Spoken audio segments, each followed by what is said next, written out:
रघुपति राघव राजा राम, पतित पावन सीताराम। रघुपति राघव राजा राम, पतित पावन सीताराम। गेल्या वेळेला आपल्याला कल्पना दिली होती त्यानुसार हा या चौथ्या वर्षाच्या संगतेचा सद्गुरू लीलामृताच्या स्मरणाचा विवरणाचा शेवटचा गुरुवार आपल्याला पाहायला मिळाला आहे, मी भाग्य समजतो. म्हणून या वस्तूचाही काही संबंध त्याच्याशी आहेच, यात इतकीच शंका नाही. म्हणूनच इथे सद्गुरू लीलामृत आत्तापर्यंत 2-3 वेळा सुरू झालं, त्याची मध्ये एकदा त्या टप्प्यावर सांगता झाली. पुन्हा 26 मार्च 2015 या दिवशी त्यांच्या आज्ञेनं केवळ 4 दिवसाच्या अंतरात हे लगेच गुरुवारी आणि त्यांनी दिलेल्या पद्धतीनं पहिल्या अध्यायापासून विवरण सुरू झालं. चौथा अध्याय गेल्या वेळेला आपण त्याच्या शेवटच्या टप्प्यावर आलेले आहोत. तर याबद्दल काय आपण कृतज्ञ राहू शकतो. महाराजांच्या आज्ञेनं सुरू झालं आणि त्यांची इच्छा होती म्हणूनच सुरू राहिलं. म्हणूनही जवळजवळ 181-182 निरूपणाचे हे आता आज निरूपण करण्याचं काहीच नाही. जे आत्तापर्यंत निरूपणाचे विषय होऊन गेले त्याचा सारांश पाहायचं काम आहे. कारण शेवटी पुढे जाऊ पण मागे दुर्लक्ष होण्याची शक्यता असते नेहमी. म्हणून फक्त सारांशरी बघत जाईल. श्री सद्गुरू श्री ब्रह्मचैतन्य महाराजाय नमः. अगदी पहिल्या अध्यायात पहिला समास. कृपेनं काय साध्य होतं. कृपा कशासाठी मागायची, ती प्रार्थना कशासाठी करायची. तर कृपेने अलक्ष्य वस्तू दिसते आणि अशक्य ते शक्य होतं. यासाठी कृपा हवी. प्रयत्नावर कोणाचाही भर नाही असं नाही. अगदी ज्यांची सुरुवातीला धरित्रीला प्रार्थना केली आणि म्हणून रामावतार झाला त्या युगातला, तिथपासून कोणी प्रयत्न कधी सोडलेले नाहीत. पण त्याच्याचबरोबर अगदी सेतू ओलांडायचं झालं तरीसुद्धा शंकराची प्रार्थना करून त्याची मूर्ती करून त्या कृपेसाठी त्याची कृपा यात यश मिळावं म्हणून ती पुन्हा मागितलेलीच आहे रामाने सुद्धा. तर हे लक्षात ठेवलं तर कृपेनं काय होतं ते आता अशक्य होतं ते शक्य झालं. तर आपल्या आयुष्यात सर्वच गोष्टी शक्य झाल्या असतील असं मला स्वतःचा तरी अनुभव नाही पाहण्यात कोणाचा. काहीतरी जमलं नाही, साध्य झालं नाही. एका मर्यादेपर्यंत साध्य झालं, तिथून पुढचं जमलं नाही. अनेक गोष्टी राहून गेल्या. हे अनेकांना अगदी लहानपणापासून मोठेपर्यंत कुठेही. तर अशा अर्थाने कृपेनं अशक्य ते शक्य होतं. म्हणून सुरुवातीला त्यांनी कृपेचं स्मरण केलेलं आहे. अलक्ष्य वस्तू दिसते हा दुसरा मत आहे. जे नेहमीच्या आपल्या चर्मचक्षुना किंवा डोळ्यांना दिसत नाही, जे डोळ्यांना दिसतं त्याचं आकलन होत नाही, जे अलक्ष्य आहे त्याचं आकलन काय होईल. मला डोळ्यांना माणूस दिसतो पण मला माणूस कळत नाही. माझ्यासमोर कोणताही कोणीही, तुम्ही घरातल्यानी अगदी जवळचा म्हणाल, आमचा म्हणा, कसाही म्हणा, पण ह्या माणसाला मी ओळखतो हे माझं विधान असू शकतं पण ते खरंच असतं असं नाही. हे जे आहे कारण त्याच्यामध्ये कुठेतरी त्याच्यातल्या अज्ञानाचा भाग आपल्या ज्ञानाच्या बरोबर लागू नये. मानवी ज्ञान हे अपूर्ण आहे एवढं अगदी पूर्ण लक्षात ठेवायला हरकत नाही. म्हणजे त्यातल्या त्यात सत्य असेल तर हे सत्य आहे. म्हणून त्यावेळेला कृपेनं मात्र अलक्ष्य वस्तू दिसते. हे तर दिसतंच, ते लक्षात येतं. म्हणून महाराजसुद्धा म्हणायचे मला वासना द्यायची असतो. ही माणसं झोपली जिथे कंदील घेऊन सगळ्यांची काय कसल्या सेवा आम्ही करतो, कुठं काही घरातल्यांची सुद्धा सेवा होत नाही, इतकी परिस्थिती असते. तर तिथं हे आलेले सेवा करायला आलेले सेवेकरी मंडळी जी सगळी जी झोपलेली आहेत, कुठे कुठे त्यांना तशी जागा मिळाली का नाही, कोणाला अंथरूण पांघरूण मिळालं का नाही, हे सगळं बघायला महाराज कंदील घेऊन फिरत असत. आणि अनेक वर्ष हे केल्यानंतर एक दिवशी येता येता बरोबर जे कंदील घेऊन जे बरोबर मदतीला आलेले आहेत, कोणाला पांघरूण द्यायला कोणाला हे द्यायला, त्यांना एकदा ते म्हणालेले आपल्या लक्षात असेल की हे सेवा करायला म्हणून माझ्याकडे येतात, पण मला त्यांची सेवा करावी लागते. त्याचबरोबर दुसरं हे पण विचारलं की तुम्ही एवढे रात्रीचं हे सगळीकडे असे फिरता आहात, तर ते त्यावेळेला हे तर सगळे यांना मिळालेले आहे, आम्ही जाऊन बघून आलेले आहोत, सगळे शांत आहेत. ते म्हणले मी अशा वेळेला फिरतो कारण त्यांचा वासनादेह त्यावेळेला मोकळा झालेला असतो, तो मला दिसतो. त्यामुळं काय कशात कोण कुठे अडकला हे बरोबर त्यावेळेला कळते, तेवढं मी काढून घेतो आणि तो मार्ग त्याला देतो. कारण त्याचे जेवढे नाना प्रकार आहेत, तेवढे वासनांचे नाना प्रकार आहेत, तेवढे सोडवण्याचे नाना प्रकार आहेत. म्हणून नाना प्रकारचे सद्गुरू आहेत, गुरुपद एकच आहे. तेव्हा त्याने ते वेगवेगळे मार्ग का देतात, त्यांना यासाठी द्यावे लागतात की मनुष्य कुठे अडकला आहे सांगता येत नाही. तर जीव काडीत अडकला आहे का माडीत अडकला आहे का रस्त्यावर अडकला आहे का त्याच्या बंगल्यात अडकला आहे का पैशात अडकला आहे, कशात सांगता येत नाही. तो त्या वेळेला दिसतो बरोबर, म्हणून तेवढा त्याला त्याचा मार्ग त्याला, तर त्या अर्थाने तो देण्यासाठी हे आता हे जोपर्यंत आड आहे काहीतरी, तो असं द्यायचं कुठलं तरी काहीतरी कळो न कळो ते आड आहे, तोपर्यंत जे अलक्ष्य आहे ते दिसत नाही. त्याला भगवंत दिसावा, भेटावा, म्हणजे पूर्ण समाधान व्हावं अशी माझी इच्छा आहे. मग ते दूर केल्याशिवाय ते होत नाही. म्हणून ते काहीही मत आग्रह इथपासून काहीही असो, लौकिकसुद्धा काही असो, ते जे आहे ते दिसतं. मग त्याचा मार्ग देऊन ते दूर करता येतं, ते कृपेनं साध्य होतं. आणि मग हे कृपेनं हे सगळं मधलं आड झालं की अलक्ष्य वस्तू जी भगवंत जो सूक्ष्मातिसूक्ष्म एवढ्याच भाषेत आपण त्याच्याबद्दल बोलू शकतो, बाकी बोलण्यासारखं काही नाही. तर ती दिसते. म्हणून दुसरं, क्रमाने जर ही कृपेनं मनुष्य काम करीत जाईल तर अज्ञानाचा ज्ञानी होईल, ज्ञानी मनुष्याचा सिद्ध होईल. नुसते ज्ञानी खूप आहेत पण सिद्ध नाही आहेत. त्या अर्थाने ज्ञान मुरणं आणि ज्ञानाचा अनुभव येणं. आपण रमणांच्याकडे बघितलं असेल तर त्यांनी काही उपदेशाचा विषय या अर्थाने केलेला नाही, कोणाचं निरूपण दिलं नाही, काही केलेलं नाही. फक्त आल्या प्रश्नाला कोणाला त्यांना वाटलं तर उत्तर दिलं फक्त, आणि तेही क्वचित. मग बाकीच्या प्रश्नांचं त्यांच्याकडे जर काही होत नसेल तर लोक कशासाठी गेले हा प्रश्न राहिलाच. तर त्यांचं his presence only was the answer, बाकी काही नाही. त्यांच्या उपस्थितीतच प्रश्नांची उत्तरं मिळून जात. म्हणजे ही काय शक्ती असेल तर तिची कल्पना आपल्याला यावी. आपण सहवासात गेलो की शांतता आपल्याला जर कुठलेही कारण लौकिक दिसत नसताना जर आली तर तिथे सत्पुरुषाचा वास आहे, भगवंताचा वास आहे असं ओळखावं, असं महाराज म्हणाले. ते कशावरनं ओळखावं, तर तो तुमचं मागेल ते देत नाही, तुमच्या मनासारखं करतोच असं नाही, मनाविरुद्धसुद्धा करतो, पण तरीसुद्धा आपलं प्रेम राहतं आणि शांतता राहते चित्ताला. असं व्यवहारात होत नाही. व्यवहारात संबंध बिघडतो माणसाचा, अगदी जवळचा असला तरी. पण तिथे तसं होत नाही, त्या ठिकाणी ते पद असतं असं समजावं. मग ह्यातले जे ज्ञानी आहेत ते सिद्ध होतील. ज्ञान सिद्ध होणं, लाकडात अग्नी आहेच, म्हणून शेवटी अग्नी सिद्ध प्रत्यक्ष व्हायला काहीतरी करावं लागतं त्याला. ते जे आहे ती अवस्था त्याला येईल आणि ज्ञान सिद्ध होईल. ज्ञान एकदा सिद्ध झालं की ज्ञान नावाची वस्तू उरत नाही, फक्त अनुभव नावाची वस्तू उरते की जी लोकांना कळू शकते. म्हणून अनुभव काहीही without any communication, verbal or otherwise, कुठलंही कम्युनिकेशन न करताना त्याला कळतं. आणि म्हणून त्या प्रश्नांची उत्तरं राहिली त्या शास्त्रीवांची, ते जे राहिलं ते त्यामुळं राहिलं. रमणांचा विषय निघाला होता तर त्यांचे जे प्रश्नोत्तराचे त्यांच्या डोक्यातले जे प्रश्न होते ते सगळे विरघळले.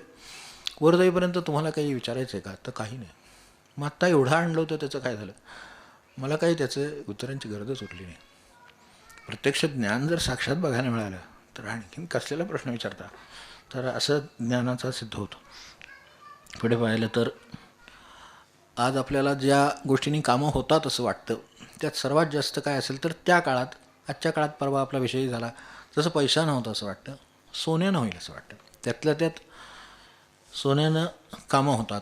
सोनं म्हणजे या अर्थाने आपल्याकडचा पैसा म्हणा, आजच्या काळातला, त्या काळातलं सोनं म्हणा, आजही ते आहेच आहे. तर सोन्यानं काही कामं होतात, पण सोन्यानं होतात ती काहीच कामं होतात, त्याच्या पुढची होत नाही. सोन्याची मात्रा उघडून देऊन सुद्धा काम होत नाही. हिमगर्भ आहे ना शेवटी मात्रा दिलेली, तर तिनेसुद्धा काम होईलच असं नाही. पण कृपेनं मात्र सर्व साध्य होतं. साक्षात जर वेळ बरोबर नसेल तर मृत्यूसुद्धा मागे पुढे करण्याचं सामर्थ्य त्यांच्या कृपेत आहे. याला गती गाठून द्यायची आहे तर त्यासाठी त्याला थांबवून ठेवणं पण त्यांच्या हातात आहे, आणि गती गाठून द्यायची म्हणून त्याला अलीकडे गेलं पण त्यांच्या हातात आहे. हे हिमगर्भाचा विषय निघाला म्हणून हा विषय निघाला तर ते होऊ शकतं. हे पहिल्या अध्यायात आपण पाहत होतो त्याच्यातलं आहे. नंतर जाणीव नसली, कळत नसलं म्हणजे असलं तरी उपयोगी पडत नाही. खिशात पैसे आहेत पण विसरला साध्या भाषेमध्ये, तर दुसऱ्याकडे मागायची वेळ येते, पण आपल्या खिशात पैसे आहेत हे विसरायला होतं. हे अनेकदा आपल्याला सुद्धा अनुभव असेल. आपल्याकडे पर्समध्ये आहेत पण ते लक्षात नाही. म्हणजे आधी ठेवले होते, घरी आलो, पुन्हा कामाला बाहेर पडलो, त्यावेळेस पैसे नाही आहेत असं वाटलं म्हणून मागितले, घेतले, परत उघडल्यावर लक्षात आलं घरी आपल्याकडे आहेत. मग आपल्याकडे आहेत हे विसरलो, त्या क्षणी मला ती नाहीशी झाली माझ्या दृष्टीनं, तर नेणीवेने वाया गेला. तसं आपलं भगवंताच्या बाबतीत झालेले आपल्याकडे आहे हे विसरलो म्हणून धुंडावा लागला. तर ते जर विसरण्याने असं होतं, तसं नेणीवेनं धनावरी बैसला परी नेणीवेने वाया गेला. अक्षरशः पुरलेल्या धनावर बसलेला आहे पण हातात कटोरा घेतलेला आहे. तशी जीवनात माणसाची सुखासाठी अवस्था आहे. तो सुख मागतो आहे पण तो पुरलेल्या धनावर म्हणजे त्या सुखावर बसलेला आहे. खरं सांगायचं त्याच्या अंतर्यामी आहे, त्याच्या जवळ आहे, पण ते त्याला पारखं झालं का तर नेणीवेने वाया गेला. त्याला कोणीही ओळख दिली नाही. खूप जणांचं हे बघितलेलं आहे, त्या अनुभवानं सांगतो. हे आम्हाला कोणी सांगणारं भेटलं असतं त्यावेळेला तर बरं झालं असतं, आम्ही तिथपासून सावधानतेने प्रवास केला असता. तर आज ज्या गोंधळात आम्ही येऊन पडलो आहोत, कोणी 50शीत, कोणी 60शीत, कोणी 70शीत, अगदी त्याच्याही पुढची वयाची माणसं बघितलीत, आता आम्हाला नाम घेणं पण शक्य राहिलं नाही. कारण का आता ते घेऊत नाही, म्हणजे ते टिकत नाही, ती माळसुद्धा पुरी होत नाही. कारण का तर ती पहिल्यापासून केलं नाही. तसं नेणीवेने वाया गेला. तेव्हा धनावरी बैसला परी नेणीवेने वाया गेला. तेव्हा हे असं होऊ नये ह्याची काळजी घेण्यासाठीच हे ग्रंथ आहेत. ते वेळेवर वाचले गेले तर हे लक्षात येईल. तेव्हा यातली जी शक्ती आहे, ज्याचा सुरुवातीला उल्लेख केला ती शारदा शक्ती, ती माणसाच्या ठिकाणची एक जाणीवरूप शक्ती आहे की जी प्रतिभेसारखा, प्रतिभा एक त्याच्यामधला आविष्कार आहे. तर तसं प्रतिभेचं जे ज्ञान असतं ते एकदम वेगळं असतं. तर तसं ही शारदा शक्ती जर जागृत असेल तर ती हे काम होतं. आणि तिला म्हणून त्यांनी वंदन केलेलं आहे. आणि ती नुसतं जगाचं ज्ञान करून देत नाही, गरजेचं ज्ञान सगळं देते आणि त्याहीपेक्षा ती स्वरूपाचं ज्ञान देऊ शकते. ही शक्ती आहे भगवंताची की जे मूळ स्वरूप त्याचं ज्ञान देऊ शकतं.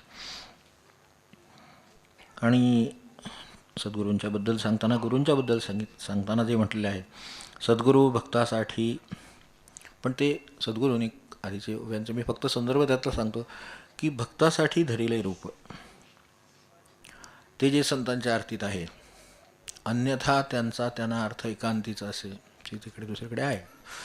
तर ते पहिल्याला सुरुवातीला जे म्हटले त्यांना त्याची गरज नाही आहे, पण त्यांना एकांतातच अर्थ आहे, पण इतरांना तो कळावा, मिळावा आणि भगवंताची इच्छा असेल तर त्यानुसार ते घडावं म्हणून अन्यथा त्यांना अर्थ एकांतीचा असेल. तसं भक्तासाठी धरिले रूप आणि त्यामुळं साधक पावे पहिला पार. हा पहिला पार का जातो तर त्यांचा सहवास झाला म्हणून जातो, श्रवण झालं म्हणून जातो, कळलं म्हणून जातो, स्वतः साधन केलं म्हणून जातो, त्यांची कृपा झाली म्हणून जातो. एवढ्या कारणाने मनुष्य जाऊ शकतो. हे देहात शक्य आहे. त्या अर्थाने ते देह धरतात तो एवढ्यासाठी. म्हणून त्यांच्यावरच्या अभंगात महाराजांनी म्हटलं, जे आपण म्हणतो नेहमी, तर तशा तऱ्हेचं जगासाठी धरलेला देह हे जे आहे हे त्यासाठी आहे. नाहीतर ज्याला 12 वर्षी जागृती झाली आणि 15 वर्षी मुक्ती झाली, त्याला त्या अर्थाने काही देहाचं सुद्धा कारण उरलेलं नाही ठेवायचं, पण तरीसुद्धा तो आमच्यासाठी ठेवला आहे याची नुसती जाणीव जरी आपल्याला झाली तरी आपल्या हातनं काहीतरी घडेल. यासाठी धरिले रूप साधक पावे पहिलं पार. आणि त्याची उपमा द्यायला दुसरं काही नाही, म्हणून दुजे तारू नसे थोर भवसिंधू तरावया. आपल्याजवळ दुसरं असं काहीही तारू या अर्थाने, नाव या अर्थाने काही नाही आहे की ज्याच्यामुळे आपण हा सगळा सागर ओलांडून जाऊ शकू. हा सागर सुखदुःखाच्या लाटांनी भरलेला आहे. तर तो पहिलं पार जायला माणसाकडे एवढं एकच आहे, तर त्या दुजे तारू नसे थोर, तेव्हा गुरुशिवाय दुसरं तारू नसे थोर, आणि त्यांचं सार नामात आहे. तेव्हा इथे नाम तिथे माझे प्राण हे जे शेवटचं आहे ते त्यासाठी आहे. त्यामुळं नाम असेल तर ते आहेत, ते असेल तर पहिलं पार आहे. भवसिंधू तरावया. नंतर या धरित्रीची प्रार्थना केली. आज जे आपण वास्तुपुरुषाची आरती म्हणली ती तेवढ्यासाठी म्हटली, पण इथे त्या अर्थानं काही म्हणली नाही. आज म्हणली की ही एक 4 वर्ष आपण म्हणतोय, पण 4 वर्ष ही वास्तू आणि त्याच्यामध्ये हे सगळं सातत्य ते ठेवण्यासाठी वास्तूची अनुकूलता केवढी असेल. अनेक ठिकाणी सुरू करून करता येत नाही पुढे, वस्तूची अनुकूलता नाही. म्हणून अनेक वेळेला नामाला बसलं तर अस्वस्थता येऊन मनुष्य उठतो. आता त्याची काही इच्छा नसते असं नाही, पण त्या वस्तूमध्ये सुद्धा काहीतरी आहे. ते जे आहे ती अनुकूलता जी असते ती, आणि ती त्या अर्थाने म्हणजे ती खिडकी पाडून आणि इकडे दार पाडून ती होत नाही, हे स्पष्ट सांगतो. त्याच्यानं काय होत नाही, वास्तूची अनुकूलता म्हणजे आपल्या मनातलं नाम किती किती मनापासूनचं आहे. तर जिथे असाल तिथे भगवंत हजर राहायला तयार आहे. इथे नाम तिथे मी, हे जे सांगता आहेत तर ते तिथेही असणारच ना नाम घेतलं तर. मग का मला उठावं लागतं? तर अनेक गोष्टींचा वावर झालेला असतो, त्याचे परिणाम राहत असतात, सूक्ष्म परिणाम असतात. ते नुसत्या दगडमातीच्या भिंतीवर नाहीत, वातावरणावर असतात. ते वातावरणातलं आपल्याला बसून देत नाही. काही काही वेळेला एखाद्या माणसाचा आपल्याला अनुभव आला असेल, एखाद्या माणसाच्या संगतीत राहावंसं वाटतं गेल्यानंतर, पण एखाद्याच्या माणसाच्या संगतीत राहिलं की एकदा जाऊया बाबा असं होतं. या वेळेला त्याचं आपलं काही झालेलं नसतं, भांडण नाही, हे नाही, तंटा नाही, काही झालेलं नाही, पण तरीसुद्धा इकडे राहावं असं वाटतं, तिकडे एकदा कधी जाईनचं होतं. पाहुण्यात होतं, आपल्यात होतं, घरात होतं, मित्रमंडळीत होतं, ऑफिसमध्ये होतं, कुठेही होतं. न कळत येणारा अनुभव आहे. मग न कळत येणारा आहे तर आपण तो लक्षात घ्यायला काय हरकत नाही. त्याच्यावर काहीतरी असलंच पाहिजे ना कारण. लौकिक तर कारण काय नाही, दोन माणसासारखी माणसं आहेत, काय त्यांच्यात झालेलं नाही आहे, अशा ठिकाणी सुद्धा हा अनुभव असतो. मग हे यावरून ओळखायला हरकत नाही की ही त्यांनी धरित्रीची प्रार्थना का केली असेल. तर ती धरित्री म्हणजे धरित्री प्रार्थना करायला गेली, ती का गेली असेल तर तिला हा भार सोसवत नाहीसा होतो शेवटी. सत्क्रिया राहती असत्क्रिया बळावती, त्यामुळं तिला भार होतो.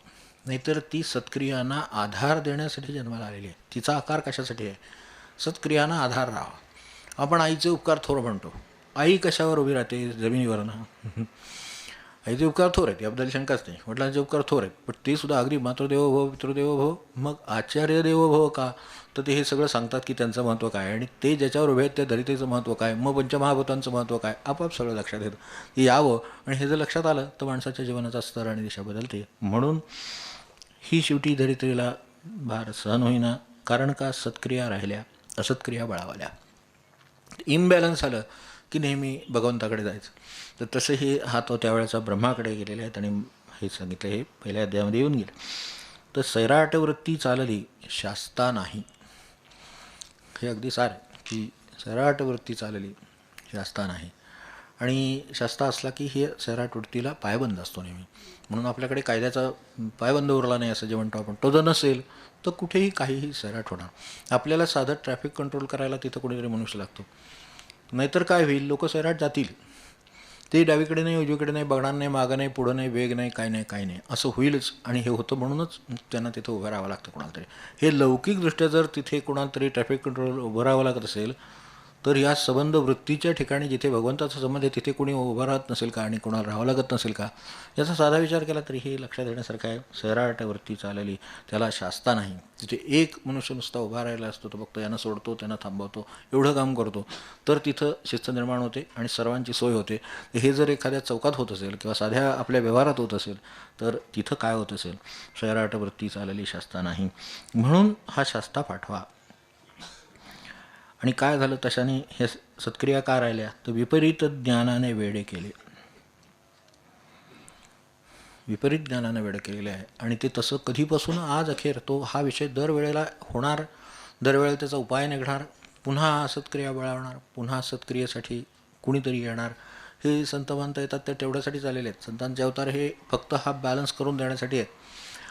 सहसा ते कुठल्या सामाजिक कार्यात नसतात, ते व्यक्तिगत कार्यात असतात. मात्र महाराजांच्याबद्दल एक वैशिष्ट्य सांगताना आपल्याला माहिती असेल तर त्यांनी सांगितलेलं आहे, तर ते आपल्याला परिचित असेल, पण तरीसुद्धा लक्षात ठेवायला हरकत नाही. त्या अर्थाने त्यांनी कुठल्या संस्थाकडून अमकं करून तमकं करून असं काही केलं नाही. ते म्हणले एक एक व्यक्ती हाताशी धरून, आपण ते अंडरलाईन करून ठेवलेलं वाक्य आहे, एक एक व्यक्ती हाताशी धरून तिचं अंतःकरण बदलून भगवंताला अनुकूल करून देणं, हे काम केलं. महाराजांनी काय केलं तर अंतरंग बदलली, पण सामुदायिकरित्या अंतरंग बदलत नाहीत, ती व्यक्ती घेऊन ती अंतरंग बदलावी लागतात. म्हणून एक एक व्यक्ती सहवासात घेऊन अंतरंग बदलली. तर त्याच्यापुरतं अंतरंग बदललं म्हणून आपल्याकडे सात्विकता वाढू शकते. ती अशा मार्गाने वाढते, तेव्हा हे होऊ शकतं. कारण जसं आपल्याकडे मॉब सायकॉलॉजी आहे, त्या क्षणी एकदम वर जाते, परत दुसऱ्या क्षणी पुन्हा होते तिकडे जाते. तर इथे मात्र तसं होत नाही. तो एक सावध झालेला मनुष्य म्हणतो हे सगळं जग गेलं तरी चालेल, मी माझ्या मार्गानेच जाईन, कारण तो अंतरंगात बदललेला आहे. तर तशा तऱ्हेनं अंतरंग हातात घेऊन, एक एक व्यक्ती हातात घेऊन, हे आपल्या मधुवचनाच्या सुरुवातीला सुद्धा आपल्याला प्रस्तावाने आढळले. विपरीत ज्ञानाने वेडे केले तर हे जग सुस्थिर व्हावं म्हणून हे सगळं केलं. तर ह्या काळाचा महिमा काय झाला ऐकून त्यानं अल्पायुषी झाले आणि जाणीवेशी विसरले.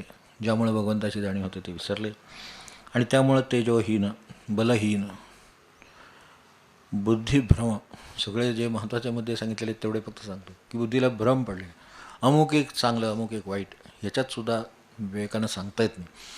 करायचं ते चांगलं करायचं हा नंतरची गोष्ट आहे. त्यात अडीअडचणी येणं, त्यात सहाय्य मागणं हा वेगळा आणखीन त्याच्या पुढचा विषय आहे. आणि मग ते साधणं हा त्याच्याही पुढचा विषय आहे. पण मुळातच ही अडचण आहे की बुद्धीला भ्रम पडलेला आहे. आणि बुद्धीला भ्रम पडण्याचं लक्षण कोणतं सांगायचं तर स्वात्मसुखा निर्णती, ह्याच्यात येऊन की स्वतःमध्ये सुखाचा उगम आहे ह्या गोष्टीचा विसर पडणं. स्वात्मसुखा निर्णती, जे ओळखतही नाही, त्याची जाणीवही नाही, कोणी जाणीव करून देतो तर जायची बुद्धी होत नाही, हे सगळं मिळून म्हणजे स्वात्मसुखा निर्णती. आणि काय होईल त्यामुळे, जो आतल्यातलं सुख विसरलेलं आहे, तुझे सुख तुझ्या हात गेल्या वेळेला आपल्या महाराजांच्या अभंगाची आठवण झाली असेल तर तुझे सुख तुझ्या हात मूर्ख पाहते विषयात, असं महाराजांचा अभंग आहे. तर स्वात्मसुखा निर्णती. मग ते नसलं की रिकामा मनुष्य दुसरं काहीतरी उद्योग करतो. आपल्याकडे सवय आहे तशी की आज जर दिवस रिकामा आहे तर मनुष्य घरातलं काम काढतो की नाही, काहीतरी काही बाहेरची कामं काढतात, म्हणजे तेच होतं. मग त्यामुळे स्वात्मसुखा निर्णती, मग देहसुखे वाढवेती, हे तिथल्या ओव्याच आहेत. स्वात्मसुखा निर्णती, देहसुखे वाढवेती. आणि त्यापेक्षा वाईट हे की मार्ग चुकला ऐसे चित्ती निर्णती कदा. निदान चुकल्याची जाणीव आहे, त्याला चुकल्याची जाणीव तरी येतो, बरोबरच्या शोधात तरी राहील, निदान आठवण होईल तेव्हा तरी बरोबर मार्ग काय आहे बघेल. तर तेही होत नाही. मार्ग चुकला ऐसे चित्ती निर्णती कदा. ते झोपेचं सांगितलेलं जागा करण्यासारखं आहे. करणाऱ्याचा सुद्धा काही उपयोग नाही. तो जाग येत नाही म्हणजे जाग येत नाहीच म्हणतो. त्याला काय करणार आपण. तर तशा तऱ्हेचा जर समजा मार्ग चुकला आहे, नाही मार्ग बरोबरच आहे असं तो म्हणाला तर बाबा चाला बाबा, आता शेवटी आहे ते खड्ड्यात आहे तिथे पडणारच आहे जाऊन. असा असमाधानाचा जो खड्डा आहे तिथे जाऊन हा पडणारच आहे शेवटी. मग तो पडणारच आहे तर त्याला जाऊ दे म्हणणं यापेक्षा काही नाही. अशी गाडी पुढे जाऊ द्यावी. काही माणसं गाड्या चालवतात बघा, ते असे रेसर असतात ते लोक, टी व्ही रेसर म्हणजे रेसर कसले असतात तर ते अतिउत्साही लोक असतात. टू व्हीलर नुकतीच हातात पडलेली असते वगैरे, ते मोटरसायकल वगैरे असतात, ती मधून ह्याच्यामधून त्याच्यामधून, ह्याच्या डावीकडून त्याच्या उजवीकडून, आणि नंतर मग आपण पुढे निघून जातो ते तिथं दिसतात आपल्याला वाटेत कुठेतरी कडेला. तर मार्ग चुकला ऐसे निर्णती, तर काय करावं. तर जीवनाचा मार्ग चुकला, हे ऐसे चित्ती निर्णती कदा. हे कशात निघालं तर स्वात्मसुखा निर्णती. जर स्वात्मसुखाला जाणत असते तर जीवनाचा मार्ग त्याला धरून आखला असता. जसं माझं ध्येय अमुक आहे, अगदी साध्या भाषेत ज्याला त्या डिस्टिंक्शनमध्ये यायचं आहे त्याचा मार्ग रोजचा ठरलेला असतो. त्यानुसार त्याचा अभ्यासाचा वेळ, त्यानुसार त्याचं एकाग्रता, त्याच्यासाठी लागणारी साधनं हे त्याचं ठरलेलं असतं. त्यानुसार तो तिथे पोचतो. हे लौकिकदृष्ट्या. पण लौकिकदृष्ट्या तिथे पोचून तो काही भगवंतापर्यंत पोचत नाही, हे तर नक्की आहे. हे ऐहिक झालं, तेही करायला हरकत नाही. पण त्याच्याबरोबर त्यासाठी जे लागतं तसंच इकडे एकदा स्वात्मसुखा निर्णती म्हटलं की देहसुखे वाढवती, कारण त्याला आता वेळ मिळाला. मार्ग चुकला ऐसे चित्ती निर्णती कदा. मग आपलं जसं मार्कशीट हातात पडावं तसं अंतकाळी त्याचं बॅलन्स शीट ट्रान्सफर होतो. कारण भागच दुसरं काय इलाजच नाही, कॅरिड ओव्हर, बाकी काय करू शकत नाही.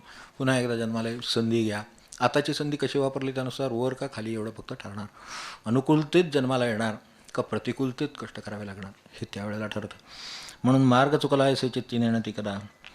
पुढे तिसऱ्या समासामध्ये साधनासी अभ्येरिले. कित्येक ठिकाणी आपल्याला अनुभव आला असेल ना, मला अवेअरनेस म्हणून माळ बाहेर घ्यायची, म्हणजे माळ घेऊन जप करायचा. समजा बाहेर कुठे आहोत आपण आणि हातात माळ आहे, तर हे काय प्रकार आहे म्हणणारे लोक आहेत. आता वास्तविक तुमच्या हातात माळ नाही हा काय प्रकार आहे असं म्हणण्याची खरी परिस्थिती खरं सांगायचं तर. पण काळ असा आला त्यामुळे त्याला माळ लपवावी लागते.